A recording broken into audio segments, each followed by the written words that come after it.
വലൗ നശാഉ ലമസഖ്നാഹും അലാ മകാനതിഹിം ഫമസ്തതാഉ മുദിയ്യം വലാ യർജിഊൻ. നാം ഉദ്ദേശിക്കുകയാണെങ്കിൽ അവരെ കോലം മറിക്കും, അവരെ രൂപാന്തരപ്പെടുത്തും. അലാ മകാനതിഹിം, അവരിയ്ക്കുന്ന സ്ഥലത്ത് തന്നെ, അവരുടെ വീട്ടിൽ തന്നെ അവരെ നാം രൂപാന്തരപ്പെടുത്തും. വമസ്തതാഉ മുദിയ്യം വലാ യർജിഊൻ, പിന്നെ അവർക്ക് ഒരൽപ്പ പോലും സമയം കിട്ടൂല, അവർക്ക് ഒരു സെക്കൻഡ് മുന്തിക്കുകയോ പിന്തിക്കുകയോ ഇല്ല എന്ന് പറഞ്ഞാൽ ഈ ആയത്തിന്റെ ഇമാമികൾ ഒരുപാട് അർത്ഥം പറഞ്ഞിട്ടുണ്ട്. ആ കൂട്ടത്തിൽ അവരെ നശിപ്പിക്കുമെന്നും ഇതിനർത്ഥമുണ്ട്. എന്ന് പറഞ്ഞാൽ അല്ലാഹു തആല പറയാണ്, നേരത്തെ പറഞ്ഞു അവരെ കണ്ണ് തന്നെ അല്ലാഹു തആല നീക്കിക്കളയും.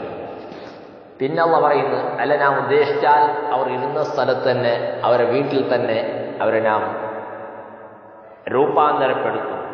അതായത്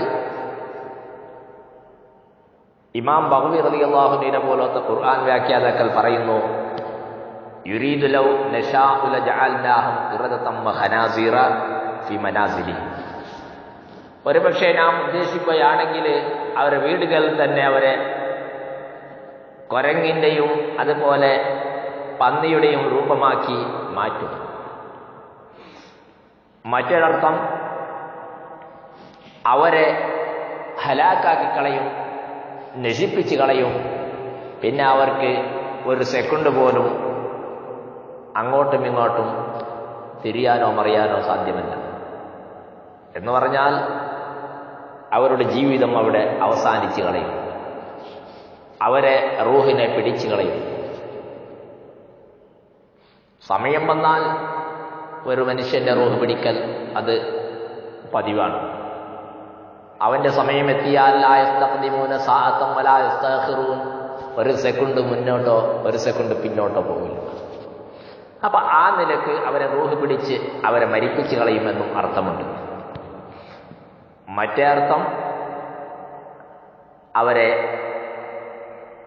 മൃഗങ്ങളുടെ രൂപമായി രൂപമറിക്കും. സഹോദരന്മാരെ, അങ്ങനെ ഇതിനു മുമ്പും അല്ലാഹു സുബ്ഹാനഹു വ തആല ചെയ്തിട്ടുണ്ട്. അള്ളാഹുവിനെ അനുസരിക്കാത്തവർ, അള്ളാഹു പറഞ്ഞതിന് ഓപ്പോസിറ്റായി ജീവിച്ചവർ. ബഹുമാനപ്പെട്ട ദാവൂദ് നബി അലൈഹി സ്വലാത്തു വസ്സലാമിന്റെ കാലത്തിൽ അല്ലാഹു സുബ്ഹാനഹു വ തആല ശനിയാഴ്ച പള്ളിയിൽ വരാൻ വേണ്ടി പ്രത്യേകമായി ഉത്തരവ് ചെയ്തു. നാം വെള്ളിയാഴ്ചയാണല്ലോ സാധാരണ ഇപ്പൊ പള്ളിയിലേക്ക് പോകൽ നമ്മുടെ ജുമുഅ. പക്ഷെ അക്കാലത്ത് ശനിയാഴ്ചയായിരുന്നു പള്ളിയിലേക്ക് പോകാൻ അള്ളാഹുവിന്റെ കൽപ്പന. അപ്പൊ അവർ എന്ത് ചെയ്തു? ആ നാട്ടുകാര് ദാവൂദ് നബി അലൈഹി സ്വലാം പറഞ്ഞു, അള്ളാഹുവിന്റെ ഓർഡറാണ്, നിങ്ങളാരും ശനിയാഴ്ച മീൻ പിടിക്കാൻ പാടില്ല. ഇവരോ മുഅ്മിനീങ്ങളായ ആൾക്കാർ പള്ളിയിൽ വന്ന് ദാവൂദ് നബി അലൈഹി സ്വലാമിന്റെ കൽപ്പന പ്രകാരം, ഈമാനില്ലാത്ത ആൾക്കാർ അവർ രണ്ട് ടീമായി. ഒരു കൂട്ടം ആൾക്കാർ മീന് പിടിക്കാൻ അന്ന് പോയി മീന് പിടിച്ചു. മറ്റൊരു വിഭാഗം അവർ മീന് പിടിക്കാൻ പോയി, പക്ഷെ മീന് പിടിച്ചില്ല. അവിടെ തടാകം കെട്ടി വന്നു. അപ്പോൾ മീൻ പിടിച്ചവരേതായാലും പിടിച്ചു. പിന്നെ ചില ആൾക്കാർ അവർ മീന് പിടിച്ചില്ല, തടാകം കെട്ടി, അതിൽ ആ വെള്ളം, കടലിന്റെ വെള്ളം ഇങ്ങോട്ട് വന്നു. എന്നിട്ട് അതിൽ മീന് സ്റ്റോക്കായാൽ പിറ്റേ ദിവസം ഇവർക്ക് പോയി പിടിക്കാലോ എന്ന ഉദ്ദേശത്തിലാണ് അവർ അങ്ങനെ ചെയ്തത്. ആ കാര്യം വളരെ വ്യക്തമായി ഖുർആൻ 2-3 സ്ഥലത്ത് പരാമർശിച്ചിട്ടുണ്ട്. വസ്അൽഹും അനിൽ ഖരിയത്തില്ലതി കാനത് ഹാദിറത്തുൽ ബഹർ, കടലിന്റെ സമീപമുണ്ടായിരുന്ന ഒരു രാജ്യം, ആ രാജ്യത്തെ സംബന്ധിച്ച് ചോദിക്കുക. സൂറത്തുൽ അഅറാഫിന്റെ 163-ാമത്തെ ആയത്താണ്. ഇത് യഅദൂന ഫിസ് സബ്ത്, അവർ സബത്തിന്റെ കാര്യത്തിൽ അവർ അതിക്രമം കാണിച്ചു. സബത്ത് എന്ന് പറഞ്ഞാൽ ശനിയാഴ്ചയാണ്, സാറ്റർഡേ. ഈ ശനിയാഴ്ചയുടെ കാര്യത്തിൽ അവർ അതിക്രമം കാണിച്ചു. യൗമ സബ്തിഹിം ശുർആ. അല്ലാഹു സുബ്ഹാനഹു വ തആല വളരെ വ്യക്തമായി പറയുന്നു, ശനിയാഴ്ച അല്ലാഹു നിഷേധിച്ച ആ ദിവസത്തിൽ അവർക്ക് മീനുകളതാ ഓടി ഓടി വരുന്നു. അവർ തടാകം കെട്ടിവെച്ചതിൽ മീൻ ഓടി വന്നു വീഴുന്നു. വയൗമ ലാ യസ്ബിതൂന ലാ യഅ്തീഹിം വയൗമ ലാ യസ്ബിതൂന ലാ തഅ്തീഹിം. എന്നാൽ ശനിയാഴ്ചയല്ലാത്ത ദിവസത്തിലോ മീൻ വരാറില്ല. ദാവൂദ് നബി അലൈഹി സ്വലാത്തു വസ്സലാമിന്റെ കൽപ്പനയും കേട്ട് ആ നാട്ടിൽ പള്ളിയിൽ വന്ന മുഅ്മിനീങ്ങളായ ആൾക്കാർ പിറ്റേ ദിവസം അവർ കടലിന്റെ അരികിൽ പോയി നോക്കുമ്പോൾ മീനുകളൊന്നും കിട്ടാറില്ല. മീൻ സ്റ്റോക്കാണ് എവിടെ? നേരത്തെ ഒരു ദിവസം മുമ്പ് അള്ളാഹു നിഷേധിച്ച ദിവസത്തിൽ പള്ളിയിൽ വരാതെ തടാകം കെട്ടിവെച്ച ആൾക്കാരില്ലേ, ആ ആൾക്കാർ കെട്ടിവെച്ച തടാകത്തിന്റെ ഉള്ളിൽ മീൻ സ്റ്റോക്കാണ്. മുഅ്മിനീങ്ങളായ ആൾക്കാരവിടെ പോയി മീൻ പിടിക്കുമ്പോ ഇവർക്ക് മീൻ കിട്ടുന്നില്ല. ജനങ്ങൾ പറഞ്ഞു, എന്താ നബിയെ, നിങ്ങളെ വാക്കും കേട്ട് ഞങ്ങൾ പള്ളിയിൽ വന്നതല്ലേ, നിസ്കരിക്കാൻ വന്നതല്ലേ, ഞങ്ങൾ നിസ്കരിച്ചതിനുണ്ടോ ഇത്രയും വലിയ ശിക്ഷ? ഞങ്ങൾക്ക് മീൻ കിട്ടുന്നില്ല. അതേസമയം അവർ നോക്കിന്നാൽ അവർ പള്ളിയിൽ വന്നില്ല, അവർക്കോ നല്ല മീനാണ്, അവർ നല്ലൊരു ന്യായീകരണം ഉണ്ടാക്കിയിട്ടുണ്ട്, അവർ മീൻ പിടിച്ചിട്ടില്ല. സഹോദരന്മാരെ, അള്ളാഹുവിന്റെ മേൽ നാം തന്ത്രമുണ്ടാക്കാൻ പാടില്ല, തോക്കിൽ കയറി വെടിവെക്കാൻ പാടില്ല എന്നൊരു പഴഞ്ചൊല്ലുണ്ട്. അള്ളാഹുവാണ് എല്ലാം സൃഷ്ടിക്കുന്നവൻ, അള്ളാഹുവിനെ നാം തിരിച്ചങ്ങോട്ട് പറയാൻ പാടില്ല. അള്ളാഹുവിനോട് തന്ത്രവും പ്രതിതന്ത്രവും പറ്റുകയില്ല. എന്നാൽ ബഹുമാനപ്പെട്ട ദാവൂദ് നബി അലൈഹി സ്വലാം പറഞ്ഞു, നിങ്ങൾ നോയിക്കോളൂ, അവരെ സമയം വരും, അവർക്കൊരു സമയമുണ്ട്, ആ സമയമാകുമ്പോൾ അതിന്റെ പ്രതിഫലം നിങ്ങൾ കാണും. അങ്ങനെ ഇവരാണെങ്കിൽ നിസ്കരിക്കാൻ പള്ളിയിൽ വന്നു, നിങ്ങൾക്ക് മീനില്ല, ഭക്ഷണമില്ല, ചോറില്ല, ഒന്നുമില്ല. അവർ പ്രധാനപ്പെട്ട തൊഴിൽ മീനായിരുന്നു, മീൻ കച്ചവടമായിരുന്നു. അങ്ങനെ എന്താ ഉണ്ടായത് സഹോദരന്മാരെ? ദാവൂദ് നബി അലൈഹി സ്വലാം പറഞ്ഞു, നിങ്ങൾ 2 ദിവസം നോയിക്കോ. അങ്ങനെ 1 ദിവസമായി, 2 ദിവസമായി. മീനെ പിടിക്കാൻ പോയി പള്ളിയിൽ വരാതെ തടാകം കെട്ടിവെച്ച ആൾക്കാരവർക്ക് നല്ല മീൻ കിട്ടി. അതും വിറ്റ് കാശാക്കിയിട്ട് ഇവരെ മക്കൾക്ക് നല്ല വസ്ത്രമെടുത്തു, നല്ല ഭക്ഷണമുണ്ടാക്കിയാൽ ഒക്കെ കുടിച്ചു, തിന്നു, രസിച്ചു. മുഅ്മിനീങ്ങളായ ആൾക്കാർ പാവം പള്ളിയിൽ വന്നവർക്ക് മീൻ കിട്ടുന്നില്ല. അങ്ങനെ സഹോദരന്മാരെ 2-3 ദിവസം കഴിഞ്ഞപ്പോ ഒരു ദിവസം രാത്രി വരതാ നല്ല സന്തോഷത്തിൽ തിന്ന് കുടിച്ച് കടന്ന് പാടി ആടി ആ രാത്രിയിൽ ഉറങ്ങിപ്പോയി.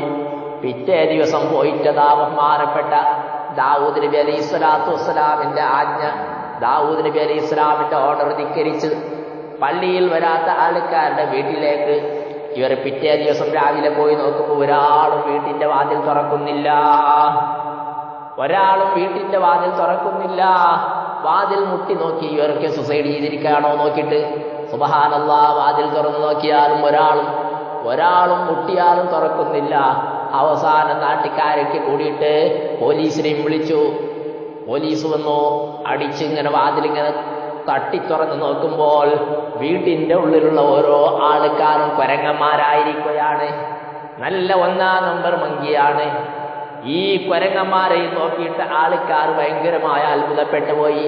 ദാവൂദ് നബി അലൈഹി സ്വലാം പറഞ്ഞു, ഞാൻ നേരത്തെ പറഞ്ഞില്ലേ, അള്ളാഹുവിന്റെ കൽപ്പന ധിക്കരിക്കാൻ പാടില്ല, അള്ളാഹ് കൊടുക്കുന്ന ശിക്ഷ ഭയങ്കരമാണ്. ഇന്നാദാബീല ഷദീദ്, സീവിയർ പനിഷ്മെന്റ് ആണ് അള്ളാഹിന്റെ ശിക്ഷ. അള്ളാഹ് പറയുന്നു, കദാലിക നബ്ലൂഹും ബിമാ കാനൂ യസ്ഫൂൻ, അവർ തമ്മാടിത്തരം ചെയ്തതിന്റെ കാരണം കൊണ്ടാണ് ഈ ശിക്ഷ അള്ളാഹു അവർക്ക് കൊടുത്തത്. സഹോദരന്മാരെ, അപ്പൊ അള്ളാഹുവിനെ ധിക്കരിച്ചാൽ അത് ഭയങ്കരമായ ശിക്ഷ തന്നെ. അള്ളാഹ് പറയുന്നു, ഇങ്ങനെ കോലം മറിക്കും. അങ്ങനെ അവിടെ എന്താ ഉണ്ടായത്? ഈ സംഭവം നടന്നപ്പോ ഏതായാലും ഇവർ മീൻ പിടിക്കാൻ പോയി, അവർ നശിച്ചു. അപ്പൊ അവിടെ ആൾക്കാർ മുഅ്മിനീങ്ങൾ അവർ 2 പാർട്ടിയായി. ഒരു കൂട്ടം ആൾക്കാർ പറഞ്ഞു, വൈദ് ഖാലത് ഉമ്മത്തും മിൻഹും ലിമ തഅിദൂന ഖൗമനില്ലാഹു മുഹ്ലികുഹും ഔ മുഅദ്ദിബുഹും അദാബൻ ശദീദ. നിങ്ങൾ എന്തിനാ അവർക്ക് നല്ലത് പറയാൻ പോകുന്നത്? അവരേതായാലും നന്നാവില്ല. ഈ മീൻ പിടിക്കാൻ പോയവർക്ക് എന്തിന് നല്ലത് പറയണോ? അവർക്ക് എന്തിന് വയറ് പറയണോ, ഉപദേശിക്കണം? ഈ നാട്ടുകാർ ചില ആൾക്കാർ ചോദിച്ചു. അള്ളാഹ് അവർ ശിക്ഷിക്കാൻ പോവല്ലേ, അല്ലെങ്കിൽ അവർക്ക് ഭയങ്കരമായ ശിക്ഷ കൊടുക്കാൻ പോവല്ലേ, അവരെന്തിന് നിങ്ങൾ ഉപദേശിക്കണം? സഹോദരന്മാരെ അങ്ങനെ പറയാൻ പാടില്ല. അതുകൊണ്ട് അവിടെ എന്തുണ്ടായി? മുഅ്മിനീങ്ങൾക്കും അല്ലാഹ് ശിക്ഷ കൊടുത്തു, പള്ളിയിൽ വന്നവർക്കും ശിക്ഷ കിട്ടി. അല്ലാഹ് പറയുന്നു, ഈ അവർക്ക് അല്ലാഹു അദാബ് ഇറക്കിയപ്പോ ഫലമ്മാ നസൂ മാ ദുക്കിറൂ ബിഹി അൻജൈനല്ലദീന യൻഹൗന അനിസ്സൂഇ, അല്ലാഹു ശിക്ഷ കൊടുത്തപ്പോൾ പള്ളിയിൽ വന്ന ചില ആൾക്കാർക്ക് ശിക്ഷ കിട്ടി. അതേസമയം അല്ലാഹ് ശിക്ഷയിൽ നിന്ന് രക്ഷപ്പെടുത്തിയത് ആരെയാണ്? യൻഹൗന അനിസ്സൂഇ, അവർ തെറ്റു ചെയ്യുമ്പോൾ അത് ചെയ്യരുത് എന്ന് പറഞ്ഞ് അവരെ വിലക്കിയ ആൾക്കാർക്കാണ്. അപ്പൊ ഇവരെന്തിനാ വിലക്കിയത്? ആൾക്കാർ ചോദിച്ചു, നിങ്ങൾ എന്തിനാ അവരെ എതിർക്കുന്നത്? അവർ ചെയ്തോട്ടെ, അവരെങ്ങനെ നശിയാൻ പോകുന്ന ആളല്ലേ. അങ്ങനെ പറയാൻ പാടില്ല. ഒരാൾ തെറ്റായ വഴിയിൽ പോകുമ്പോൾ അവൻ പോയിക്കോട്ടെ, അവൻ ഏതായാലും നശിഞ്ഞു, ഹലാക്കായി, അവൻ ഗെറ്റ് ഔട്ട്, ഇനി നമ്മൾ അവന് പറയാനില്ല. അങ്ങനെ ഒരിക്കലും പറയാൻ പാടില്ല. ആ പറഞ്ഞാൽ പറഞ്ഞവനിക്കും ശിക്ഷ കിട്ടും. എല്ലാവരും, ഒരാളെ നന്നാക്കുന്നവനും ചീത്തയാക്കുന്നവനും അള്ളയാണ്. ഒരാൾ ചീത്തയായി പോയി എന്ന് പറഞ്ഞാൽ നമ്മൾ അവനെ കളിയാക്കാൻ പാടില്ല, അവന് ഇൻസൾട്ട് ചെയ്യാൻ പാടില്ല, വൈയക്തികമായി കുറ്റം പറയാൻ പാടില്ല. നല്ലതേ പറയണം, നല്ലതേ ദുആ ചെയ്യണം. കാരണം അള്ളാഹുവിന്റെ ഈ ശിക്ഷയെ പറ്റി പറയുമ്പോൾ അള്ളാഹ് പറയുന്നത്, ഇവർ പറഞ്ഞു നിങ്ങൾ എന്തിനാ അവർക്ക് ഉപദേശിക്കുന്നു? ആ സമയം അവർ പറഞ്ഞു, മഅ്ദിറത്തൻ ഇലാ റബ്ബിക്കും വലഅല്ലഹും യത്തഖൂൻ, അള്ളാഹിന്റെ അടുത്ത് പോയാൽ പടച്ചോൻ ചോദിക്കൂലേ, നിങ്ങൾ അവർക്ക് എന്തേ പറഞ്ഞു കൊടുത്തില്ല? ശനിയാഴ്ച മീൻ പിടിക്കാൻ പോകരുത് ദാവൂദ് നബി അലൈഹി സ്വലാം പറഞ്ഞില്ലേ, നിങ്ങൾ എന്തിനു പോകുന്നു ചോദിക്കണം. എന്തിനു പോകുന്നു? നമ്മൾ പരസ്പരം ചോദിക്കണം. അത് ഉസ്താദിന് മാത്രം പറയാനുള്ളതല്ല, നബിക്ക് മാത്രം പറയാനുള്ളതല്ല. നമ്മൾ പരസ്പരം അങ്ങോട്ടും ഇങ്ങോട്ടും ചോദിക്കണം. അങ്ങനെ ചോദിച്ചില്ലെങ്കിൽ പോയവർക്കും ചിലപ്പോൾ ശിക്ഷ കിട്ടും. സഹോദരന്മാരെ ചിന്തിക്കണം. മാത്രമല്ല വലഅല്ലഹും യത്തഖൂൻ, അവർ അള്ളാഹുവിനെ പേടിക്കുന്നവരാകണം. അവർക്ക് ചിലപ്പോൾ ഓർമ്മയില്ലാതെ പോയിട്ടുണ്ടാവും. അവരേതായാലും നശിഞ്ഞു എന്ന് പറഞ്ഞ് നമ്മൾ അങ്ങോട്ട് വിടാൻ പാടില്ല.